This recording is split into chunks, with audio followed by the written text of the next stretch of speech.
안녕하세요. 커피앤톡입니다. 오늘도 와주셔서 감사드리고요.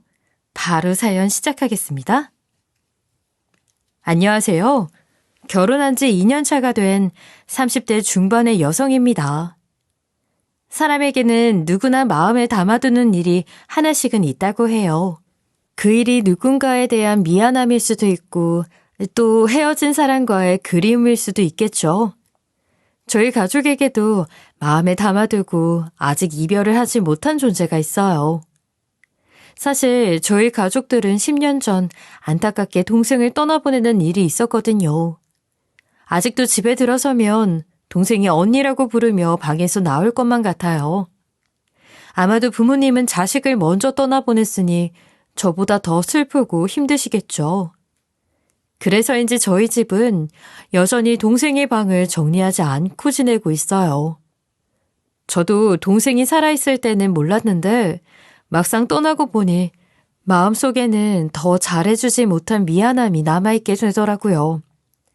그게 생각보다 커서 아마도 저는 숨이 붙어있는 내내 동생에 대한 미안함이 마음속에 짐으로 남아있을 것 같아요.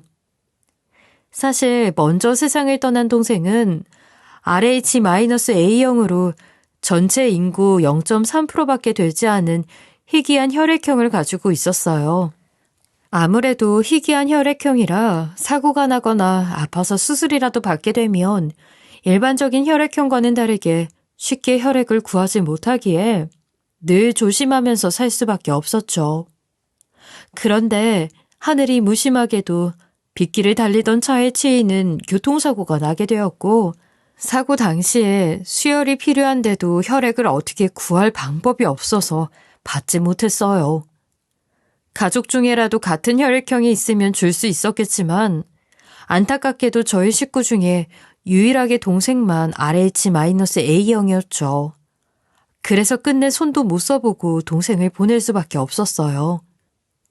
동생을 떠나보낸 뒤 저희 가족들은 많은 생각을 하게 되었어요. 부모님은 저희 동생같이 손도 못 써보고 안타깝게 떠나는 아이들이 세상에 많을 거고 우리라도 나서서 한 사람이라도 살리자라는 결심을 하셨어요. 특히 저희 친정아빠는 동생과 똑같은 혈액형은 아니었지만 희귀한 혈액형을 가지고 계셨기에 더 큰 도움이 될 것이라는 생각을 하셨죠. 그래서 매주 온 식구가 헌혈을 하러 가는 게 당연한 일이었고 자연스럽게 기증이나 수혈에 대한 개념도 생기게 되었어요. 이뿐만이 아니라 이렇다 할 꿈이 없었던 저는 동생의 죽음 이후 간호학과에 진학하게 된 계기를 만들 수 있었죠. 아무래도 안타깝게 동생이 먼저 세상을 떠났기에 간호학과에 진학한 이상 한 사람이라도 더 살리고자 하는 마음가짐이 있었어요. 덕분에 저는 하나라도 더 배우고 익혀야겠다라는 생각 때문에 학교를 다니는 4년 내내 장학금을 받고 남들 다 하는 소개팅이나 연애 한 번 안 하면서 공부만 했었죠. 그런데 학교를 다닐 당시 이런 저를 4년 내내 좋아하던 남자가 있었어요. 그 사람은 물리치료학과에 다니던 1살 많은 선배였고 우연히 교양 수업을 같이 듣게 된 날부터 호감을 보였죠. 그러나 저에게 있어서 연애는 사치였고 있을 수 없는 일이었기에 선배가 아무리 좋아한다고 달라붙어도 계속 거절을 할 수밖에 없었어요. 결국 선배는 계속된 저의 거절에 포기를 한 듯 보였죠.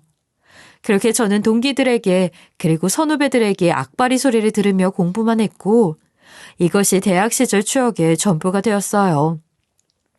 하지만 대학 시절을 공부만 하면서 지냈다고 해서 딱히 후회를 하거나 하지는 않았죠. 4년 내내 장학생으로만 지내서 그런지 우리나라에서 이름 있는 병원에서 일을 할 수 있게 되었거든요. 물론 병원 생활은 예상했던 것보다 더 힘들고 지치는 일이었어요. 하루에도 수십 번씩 체력적인 한계에 부딪히고 또 모르는 게 많아 어려움을 겪어야 할 때가 많았죠.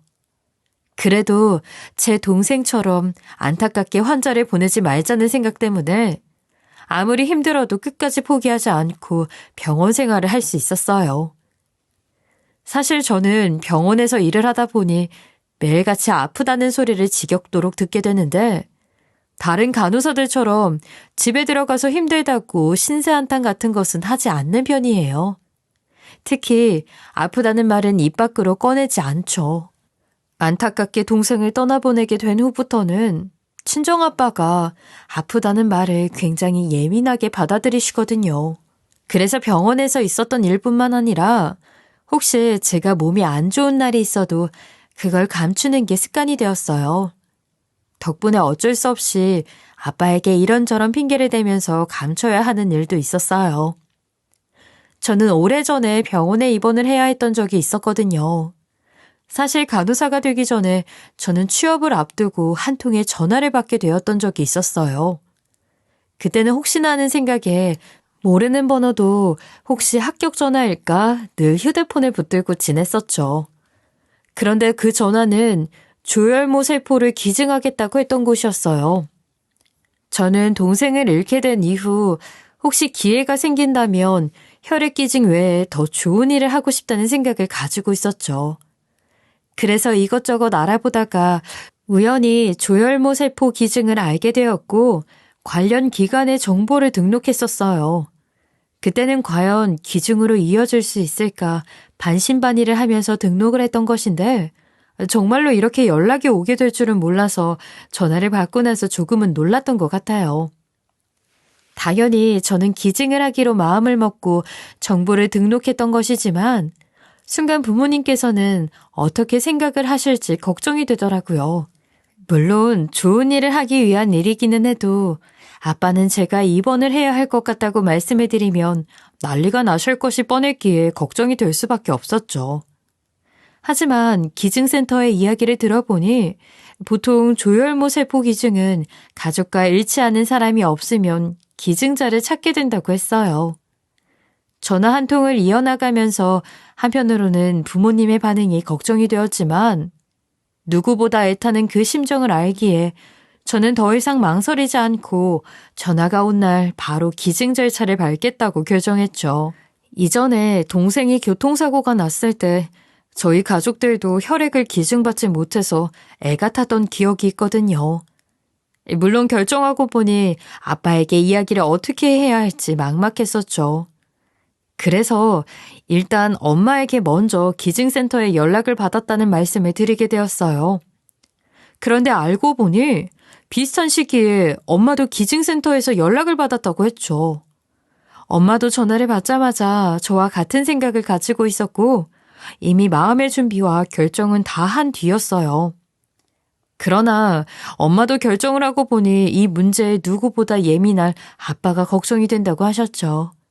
그렇다고 해서 저와 엄마 모두 조혈모 세포 기증을 포기하고 싶지는 않았기에 어떻게든 아빠 모르게 할 방법이 없을까 고민을 했었어요. 그러던 찰나에 모녀끼리 다정하게 여행을 다녀오겠다는 말로 입을 맞추기로 하였죠. 다행히 아빠는 엄마와 함께 여행을 간다고 하니 큰 의심 없이 알겠다고 말씀하셨고 저희 모녀는 무사히 입원을 할 수 있었어요. 처음에 저는 조혈모 세포 기증도 혈액 기증처럼 큰 아픔 없이 끝나는 거라고 생각을 했었죠. 그러나 조혈모 세포 기증은 혈액 기증과는 차원이 다른 고통이었어요. 골수를 채열하는 과정이 있었고 마취에서 깨어났을 때 큰 고통이 있었죠. 만약 혼자서 그런 일을 했다고 한다면 눈앞이 아찔하고 힘들었을 텐데 그래도 옆에 엄마가 있어서 견딜 수 있었고 서로를 의지하며 무사히 기증을 마칠 수 있었어요. 저와 엄마가 집으로 돌아갔을 때 아빠께서도 여행을 갔다고 믿고 있었고 본인 선물을 하나도 사오지 않았다며 툴툴대기만 했죠. 조혈모 세포 기증은 정말 힘들었지만 저는 누군가를 도울 수 있어서 기쁜 마음이 들었어요. 다시 한 번 더 기회가 있으면 고민 없이 하겠다고 할 정도로요. 이후 저는 무사히 취직을 할 수 있었고 3년 뒤에 같은 병원에서 저를 좋아하던 선배를 다시 만나게 되었어요. 당연히 저는 우연일 것이라고 생각했는데 선배는 졸업 후에도 꾸준히 저의 소식을 찾아봤고 그 많은 곳 중에서 이 병원을 선택한 이유도 제가 있어서라고 고백을 했어요. 처음에는 거침없이 다가오는 선배가 당황스럽기도 하고 부담스럽기도 했으나 시간이 지나면서 저 하나만 바라보는 해바라기 같은 선배의 모습에 연애를 시작할 수 있게 되었고 결혼까지 꿈꾸게 되었죠. 그렇게 저희 둘은 만난 지 2년 만에 결혼을 결심하게 되었고 곧바로 상견례 날짜를 잡을 수 있었어요.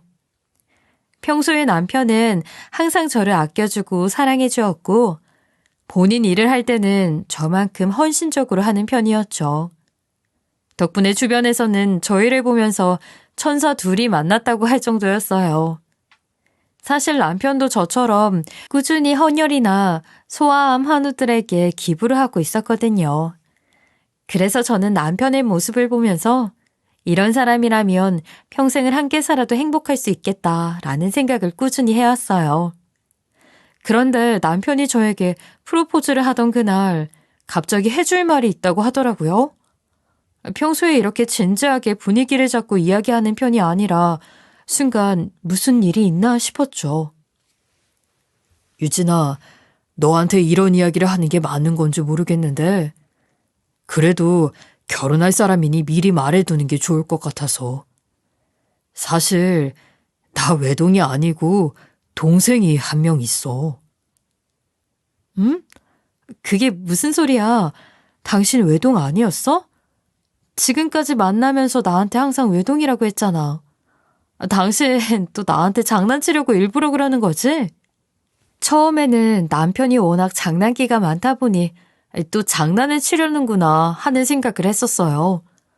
하지만 그날 남편은 굉장히 진지했고 표정을 보아하니 단호한 게 정말 숨겨둔 배다른 동생이라도 있는 건가 하는 생각이 들었죠. 장난치는 거 아니야. 내가 너한테 왜 이런 말도 안 되는 장난을 치겠어? 나 정말로 동생이 한 명 있어. 나랑 8살 나이 차가 있고 지금은 외국에서 따로 지내고 있어. 동생이 있다는 것을 숨기고 결혼해야 하나 했는데 와이프 될 사람인데 당신한테 숨기는 것은 아닌 것 같아서. 뭐라고? 정말로 당신한테 동생이 있다고? 그런데 왜 동생이 있다는 것을 숨기고 결혼을 해야 하나 고민을 했는데? 남편의 이야기를 들으면 들을수록 동생이 그렇게 오랜 시간 외국에서 홀로 지낸다는 게 이해가 되지 않았고 혹시 사고라도 쳐서 가 있는 걸까 하는 생각도 순간 했어요. 이런 이유가 아니라면 굳이 저에게 동생이 있다는 것을 숨겨야 하나 고민을 할 필요가 없잖아요. 그런데 예상과는 다르게 남편은 믿을 수 없는 이야기를 꺼냈어요. 사실 내 동생은 오랜 기간 백혈병으로 투병을 하고 있어. 태어난 지 얼마 안 되어 병을 발견했고 그래서 집에 있었던 날보다 병원에서 보낸 시간이 훨씬 더 많아. 그래서 외국에서 치료를 받는 거야? 지금은 병세가 악화되거나 하지는 않았고? 운이 좋은 건지 다행히 지금은 백혈병에서 벗어났어. 괜찮아진 뒤로는 배우고 싶은 것들이 많다고 원 없이 공부하겠다면서 외국에서 학업을 이어가고 있고. 아, 그래? 백혈병에서 벗어났다니 다행이네. 그런데 지금까지 왜 동생을 숨기려고 했던 건데? 그게 새어머니 때문에 동생이 한국에 오지 못하고 있거든. 배 아파 낳은 자식도 키우기 힘들다는데 남의 자식인 동생이 백혈병으로 중내 산해하고 있으니까 아버지께서 재혼을 하면서 새어머니가 아픈 동생을 친자식처럼 살피기에는 어려움이 있을 것 같다는 판단을 하셨던 것 같아. 게다가 새어머니가 워낙 돈에 민감한 성격이라 치료를 하면서 얼마가 드는지 확인하기 시작하면서 동생이 힘든 치료를 받으면서 눈치를 볼 것 같았고 그래서 아버지는 아예 동생의 존재를 숨기기로 결심하셨던 거야. 덕분에 나는 외동처럼 살았어. 그래서 나한테 그 사실을 숨겨야 하나 말아야 하나 고민했던 거야? 그동안 많이 힘들었겠네. 나보다 아버지가 많이 힘드셨지. 새어머니한테 동생의 존재도 숨겨야 하고 치료비를 감당하기 위해서 쉬지 않고 돈을 벌었거든. 게다가 아버지가 의사가 된 이유도 다 동생 때문이었어. 외국에서 치료를 받았지만 혹시나 동생 낳았는데 도움이 될까 해서. 사실 저는 남편에게 숨겨진 동생이 있다는 것은 괜찮았는데 모든 이야기를 듣고 나니까 시어머니 되실 분이 확실히 보통 사람은 아니구나 하는 촉이 섰어요. 하지만 왠지 모르게 저와 남편은 하늘이 이어준 인연이 아닌가 하는 생각도 들었죠. 남편의 이야기를 듣고 저는 동병상련의 기분을 느꼈거든요. 그래서 그동안 숨겨왔던 남편의 이야기를 모두 듣고 나서 저는 처음으로 저희 집 사연에 대해서도 이야기를 하게 되었어요. 그동안 남편은 저와 연애를 하면서 한 번도 빼놓지 않고 항상 저를 집까지 바래다 주었죠.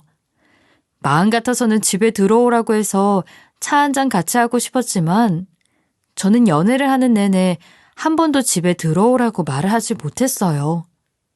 그 이유는 바로 동생 방 때문이었죠. 저희 가족들은 동생이 떠난 지 한참이 되었음에도 아직까지 방을 정리하지 않고 마지막 모습 그대로 두고 있거든요. 당시 부모님께서는 자식 잃은 슬픔에 동생이 떠났다는 것을 받아들이기 힘들어 하셨고 집에 동생의 흔적을 하나라도 남겨둬야겠다면서 방을 치우지 않기로 결정하셨어요. 물론 언젠가는 정리해야 한다는 것을 모두가 알고 있지만 동생이 살아있는 것처럼 방을 그대로 놓고 지내다 보니 왠지 모르게 자꾸만 미루게 되더라고요. 왜냐하면 저와 부모님은 가끔 동생이 보고 싶거나 그리워지면 그 방에 들어가 한참 앉아있다가 나오거든요.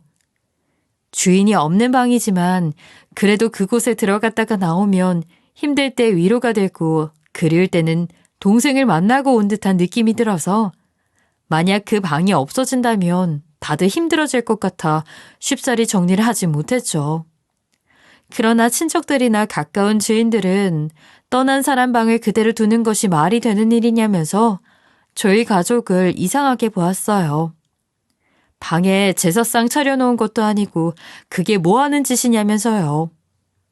그러면서 떠난 사람 방을 치우지 않고 그대로 두면 제 동생이 편히 눈을 감지 못한다며 붙잡아 두지 말고 얼른 유품이랑 정리해서 방을 다른 것으로 채우라고 했죠. 하지만 저희 가족들은 아직까지 동생의 방을 그대로 두고 있는 상황이고 부모님은 제가 남편과 연애를 할 때 집에서 차 한잔 대접 못하게 한 게 마음에 걸린다면서 계속 미안해하셨어요. 마찬가지로 저도 연애할 때 집에 초대하지 못했던 것을 계속 마음에 두고 있었죠. 그래서 저도 이때다 싶어서 남편이 숨겨놓은 이야기를 꺼낸 날에 저희 가족사를 다 털어놓게 되었던 것이었어요. 저의 이야기를 듣고 남편도 많이 놀란 듯 보였지만 그날 저희 둘은 속 깊은 대화를 나눌 수 있었고 더욱더 단단해질 수 있었죠. 또 저는 결혼에 대한 확신이 서게 되었고 이제는 둘이 행복하게 잘 살면 되겠다 싶었어요. 그러나 본격적으로 결혼 준비를 시작한 저에게 뜻하지 않은 위기가 생기게 되었죠. 사실 저희 둘은 인사 과정을 건너뛰고 바로 상견례를 하기로 했어요. 양가 부모님도 허락하신 일이었고 이왕 이렇게 하기로 했으니 빠르게 결혼 절차를 진행하는 게 좋겠다고 하셨죠. 그래서 저는 시부모님을 상견례 때 처음 뵙겠구나 생각을 하고 있었는데 의도치 않게 시어머니로부터 전화가 오셔서 밖에서 단 둘이 만나게 되었던 적이 있었어요. 결혼 준비를 하면서 시어머니에게 다가가는 게 쉽지 않겠다 생각을 했었기에 갑작스러운 상황에 많이 당황스러웠지만 거절을 할 수가 없어 긴장을 하면서 약속 장소로 나가게 되었죠. 그런데 시어머니가 체크리스트를 만들어 왔고 저를 보자마자 앞에서 하나하나 읊기 시작했어요. 상황이 마치 대기업에 들어가는 면접 자리 같았죠. 결혼을 하면서 이런 경험을 하게 되리라고는 생각도 못했는데 드라마에서나 보던 일이 저에게 일어나니까 정말 당황스러웠어요. 너도 알겠지만 결혼은 너희 둘이 좋다고 해서 끝낼 문제가 아니다. 그거 알고 있지? 네, 어머니. 그러니까 우리 집 며느리로 들어오면서 나한테 숨기는 것이 조금이라도 있어서는 안 된다. 내가 지금부터 하나하나 물을 테니까 생각하지 말고 바로바로 대답해. 네. 부모님 것까지 다 해서 총 재산은? 결혼 자금은 어떻게 하냐? 그리고 골프 같은 취미는 없고? 결혼 자금은 제가 모아놓은 돈에 부모님이 조금 더 보태주신다고 했어요. 그리고 골프는 하지 않는데 운동 겸해서 테니스 배우고 있어요. 또 부모님 재산은 제가 관심이 없어서 잘 모르겠어요. 저희 친정 그냥 평범한 집안이에요. 그래도 부모님 재산 대충은 알 거 아니야. 아휴, 이건 내가 상견례 때 따로 물어보마. 그리고 관리는 어떻게 하냐? 피부과든 네일샵이든 다 말해. 며느리 팔자까지 고쳐줄 생각 없어 나는. 네일은 제가 간호사라서 못하고 피부과는 안 다녀요. 그래? 아니 젊은 애가 피부 관리도 안 하고 뭐 왜 떼? 그리고 아픈 곳은 없지? 아무리 간호사라 해도 네가 만약 큰 병 걸리면 우리 집 돈이 무르르듯 빠져나갈 테니 몸 관리 잘해라. 버려지기 싫으면. 아픈 곳은 따로 없어요, 어머니. 그런데 갑자기 이런 것들은 왜 물으세요? 아니, 너도 의료인 집으로 시집 오려면 이 정도는 감수해야지. 우리 집 며느리들이 다들 탐내는 자리다. 그러니까 너도 감지덕지인 줄 알고 잘해라. 처음에는 그냥 점심이나 같이 먹자고 하셔서 나갔던 자리인데 아주 세세한 것들을 추가해서 온갖 걸 묻고 압박하는 느낌이 있었어요. 쉽게 이야기해서 돈이 들 만한 것은 미리미리 다 두드려보는 수준이었죠. 차라리 예단 예물 문제를 상의하는 거라면 이렇게 황당하고 어이가 없지 않을 텐데 부모님 재산까지 대라고 하시니 이걸 얘기해야 하나 말아야 하나 혼란스러웠어요.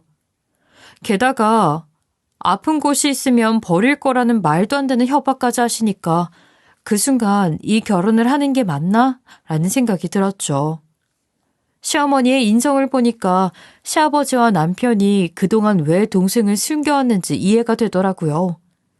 시어머니는 안 그래도 집안부터 직업까지 무엇 하나 마음에 안 드는데 혹시라도 제가 결혼 전에 안 하던 것을 할까봐 왠지 모르게 불안한 모양이었죠. 그냥 평범한 식사 자리인 줄만 알았는데 시어머니를 만나고 난 뒤 마음이 착잡해졌어요. 식사 자리에서는 다른 사람도 아닌 시어머니가 질문을 하시니 어쩔 수 없이 있는 그대로 대답을 했는데 막상 시어머니와 헤어지고 난 후에 말 하나하나를 곱씹어 보니 한숨만 나왔죠. 아무래도 남편과 결혼을 하게 되면 시어머니가 돈으로 저를 휘두르고도 남을 것 같았고 괜히 미친 기분으로 결혼을 하는 듯한 생각이 들었거든요. 물론 남편 하나만 보면 정말 괜찮은 사람이었지만 저는 며느리로 들어가게 되는 건데 시어머니를 피할 수 있는 방법은 없잖아요. 그래서 상견례를 앞두고 결혼을 해야 하나 말아야 하나라는 심각한 고민에 빠지게 되었어요. 사실 저도 저지만 결혼에 대해 고민을 하는 가장 큰 이유는 부모님 때문이었죠.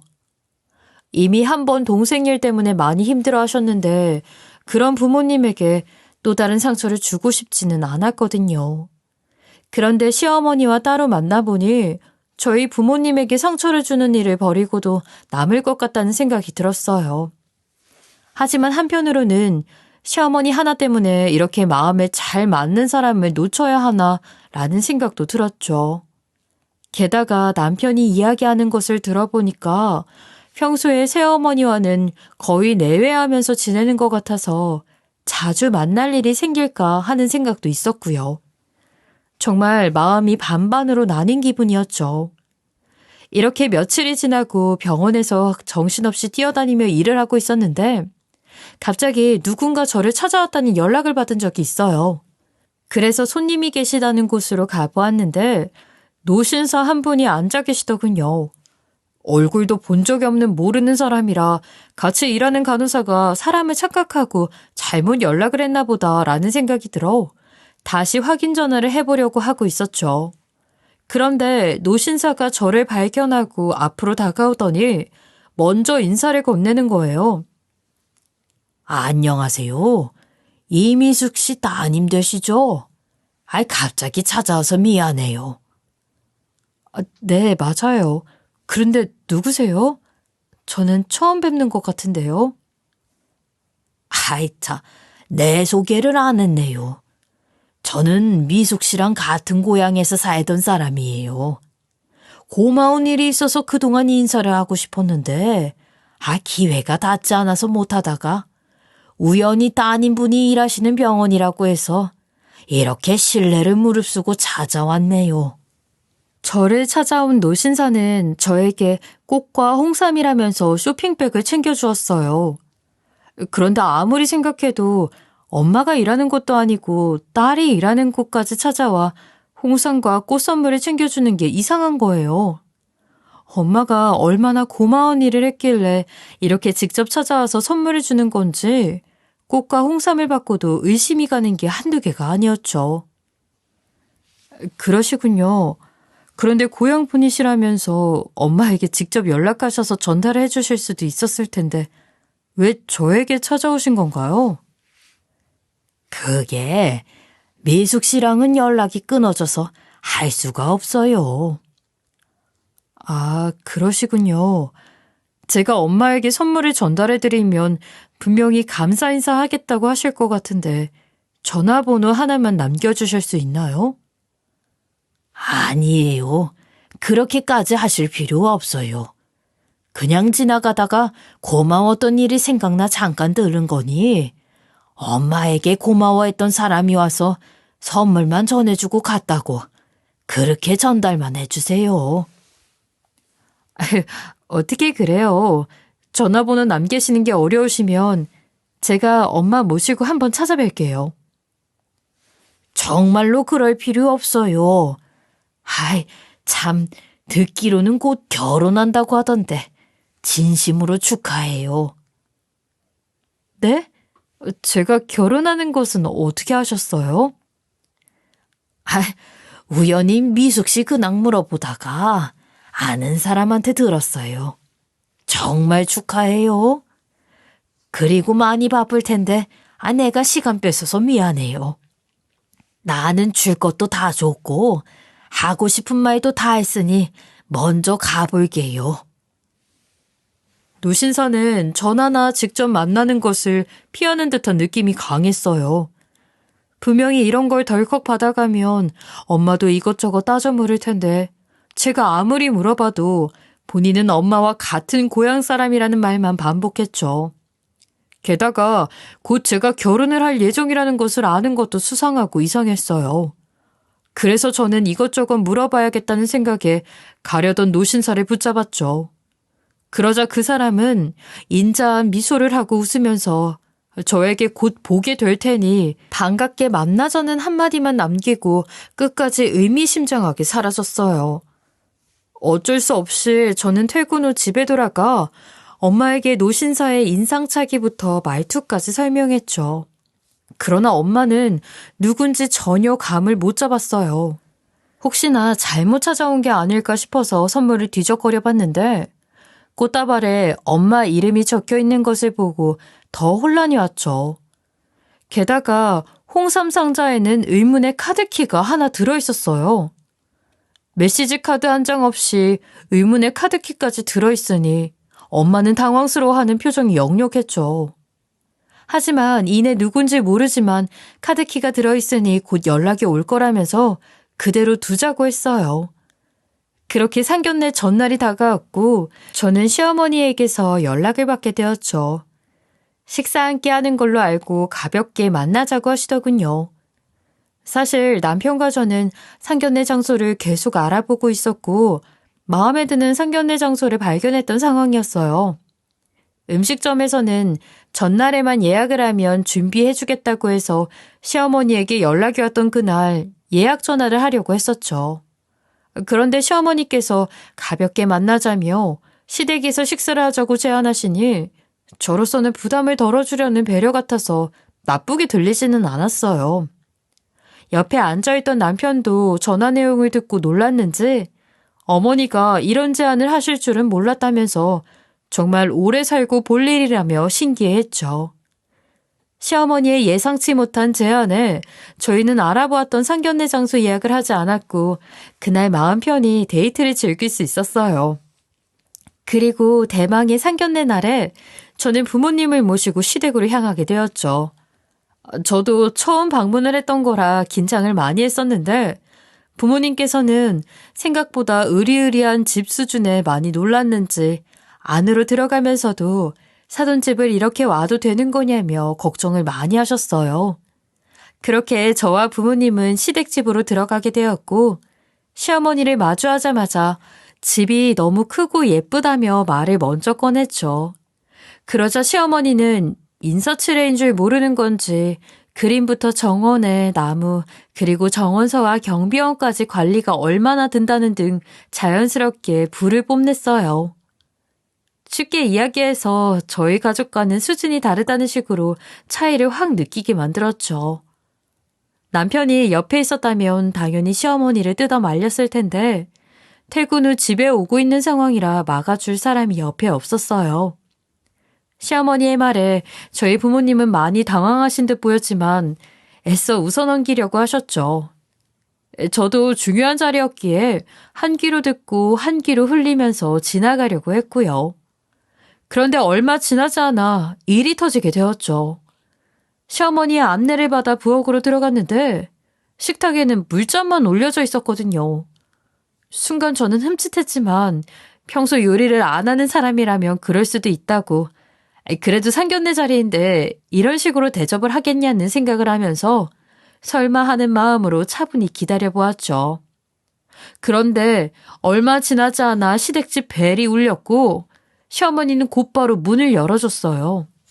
저는 당연히 시아버지나 남편이 도착한 것이라고 생각했죠. 그러나 집에 방문한 사람은 짜장면 배달기사였어요. 저도 부모님도 말도 안 되는 황당한 상황에 벙쪄 있었죠. 그런데 시어머니는 아무렇지 않게 배달 온 짜장면과 탕수육을 하나씩 자리에 던지듯 놓았어요. 그 모습에 저는 어이가 없어서 헛웃음을 짓다가 겨우 말을 꺼내기 시작했죠. 어머니, 지금 이게 무슨 상황이에요? 무슨 상황이긴 짜장면 배달 왔잖니. 그러니까요. 어머니 아까 집에 요리 전담하는 아주머니 계시다고 하지 않으셨나요? 다른 날도 아니고 상견례 자리인데 설마 저희 부모님 앞에 짜장면을 내놓으시려는 건 아니죠? 네가 생각하는 그거 맞아. 사돈, 혹시 기분 나쁘신 거 아니죠? 사실 우리 집 요리 전담하는 아줌마가 있기는 한데 내가 그냥 퇴근시켰어요. 어차피 그쪽 집에서는 안 먹던 거라 소화도 못 하실 것 같았어요. 그래서 짜장면 한 그릇씩 시켰는데 이 정도도 감지덕지 아니에요? 사돈, 이런 집에서 짜장면 안 드셔보셨죠? 겉으로 티는 안 냈지만 저도 이 결혼에 대한 마음이 오락가락한 상황이었는데 말도 안 되는 이런 대우를 다른 사람도 아니고 저희 부모님한테 하니까 허용이 안 되었죠. 그리고 그 자리에서 저 하나 때문에 꾸역꾸역 참고 있는 부모님의 얼굴을 본 순간 더 억장이 무너졌어요. 그래서 저도 결혼이고 뭐고 에라 모르겠다 하는 심정으로 참지 못하고 시어머니한테 바락바락 소리를 쳤죠. 어머니, 정말 너무하신 거 아니에요? 대체 무슨 수준이요? 이게 어머니가 말한 가벼운 자리인가요? 그리고 착각하지 마세요.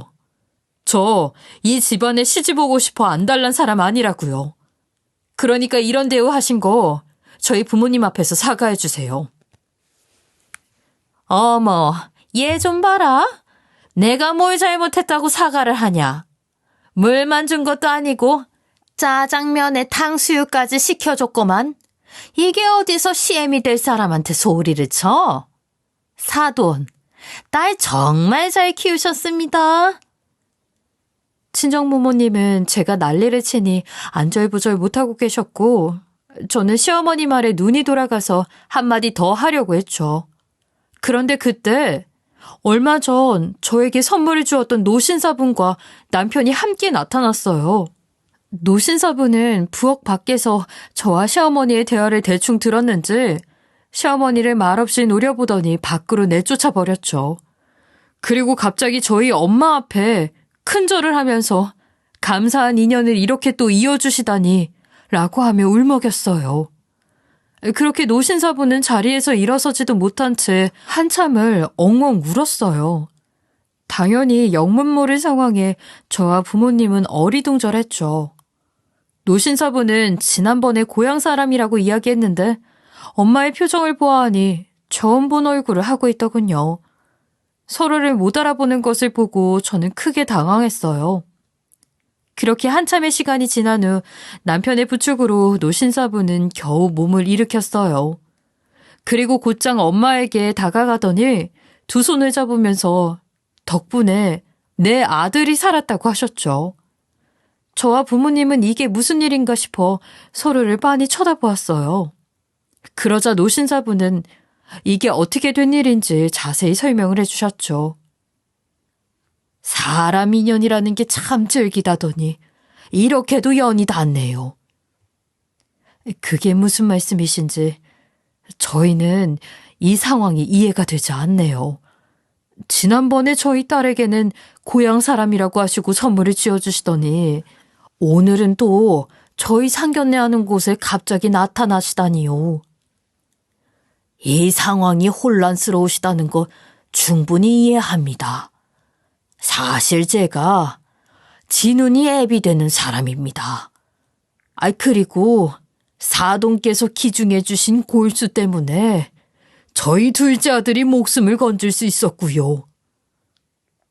예? 그게 무슨 말씀이신지 저희 집사람이 골수를 기증하다니요? 바깥 사돈께서는 모르셨나 보네요. 예전에 안사돈이 외국에 있는 저희 둘째 아들에게 골수 기증을 해주셔서 그걸 받아 저희 아들이 살 수 있었습니다. 다시 한번 큰 결심해 주셔서 감사합니다. 어떻게 이런 일이? 안사돈이 골수 기증을 해주시기 전에 저희 아들은 병세가 악화되어 목숨이 왔다 갔다 하는 상황이었어요. 그러던 중 우연히 골수가 잃지 않은 사람을 찾게 되었고 저는 매일같이 기증 결심을 해주시기를 기도했죠. 다행히 안사돈께서 열심히 해주셔서 저희 아들이 지금은 건강하게 잘 살고 있습니다. 둘째 아드님이 건강해졌다니 정말 다행이에요. 그런데 제가 딸한테 듣기로는 이식한 사람과 받은 사람은 서로 알 수가 없다고 하던데 제가 기증자인 것은 어떻게 하셨어요?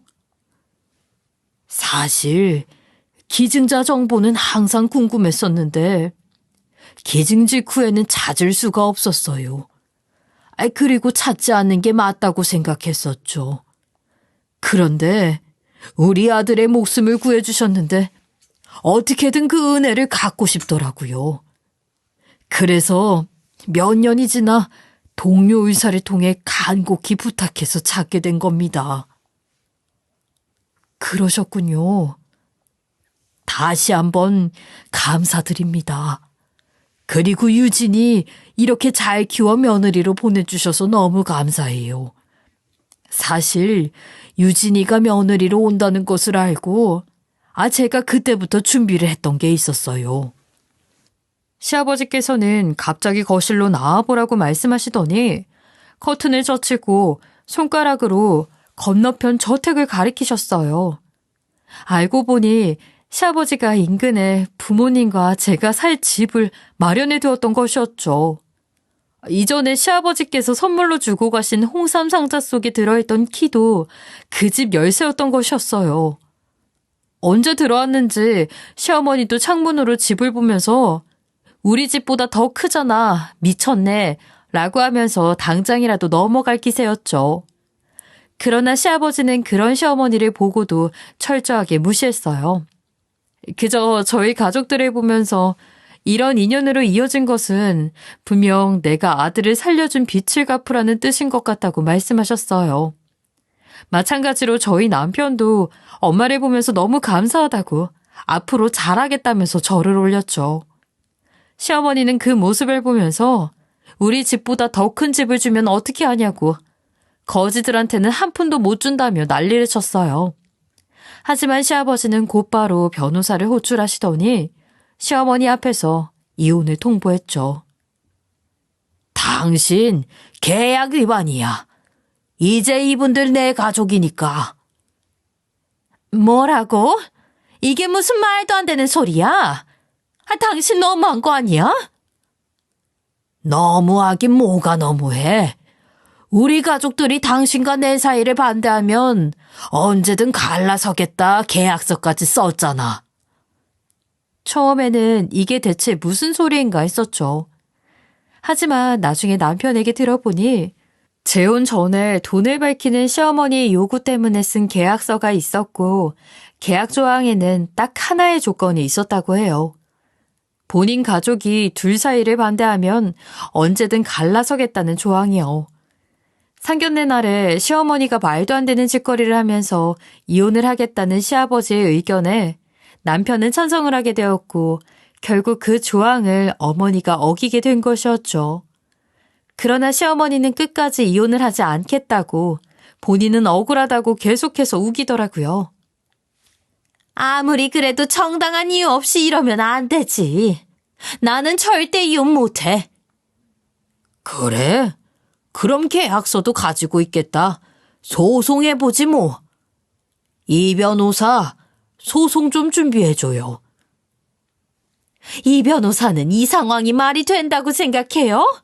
나한테 불리한 조항을 넣어놓고 이제 와서 이런 식으로 뒤통수를 치고 있는데. 사모님께서 아무리 그러셔도 소용이 없습니다. 계약서는 계약서니까요. 아니, 나만 잘못한 게 아니잖아. 이 사람도 둘째 아들이 있었다는 것을 감쪽같이 속여왔다니까. 사모님, 불리한 조항이라고 생각하셨으면 계약서 작성하실 때 이의를 제기하셨어야 해요.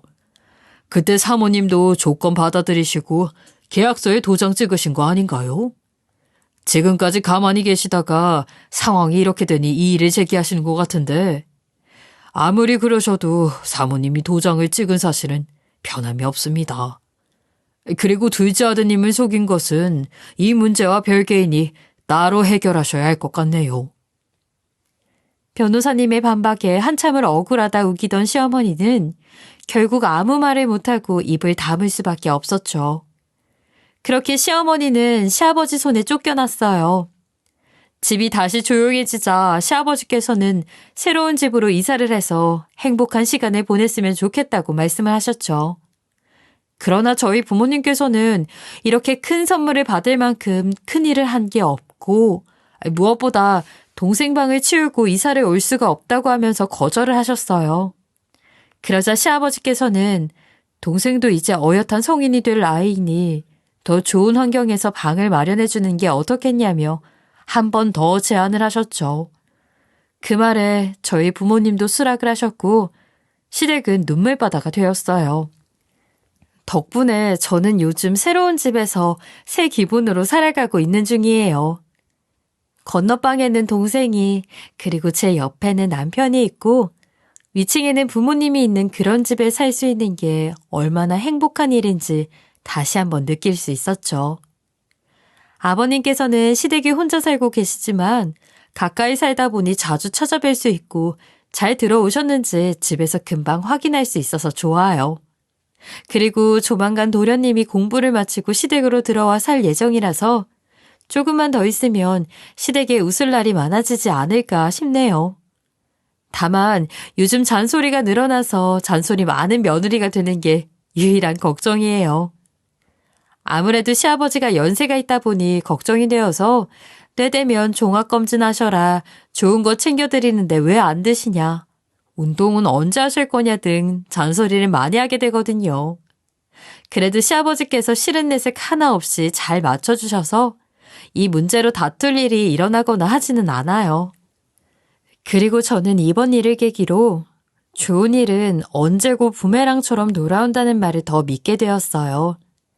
그래서 요즘은 아버님과 남편, 그리고 저희 부모님까지 온 가족이 함께 봉사활동을 다니고 있답니다.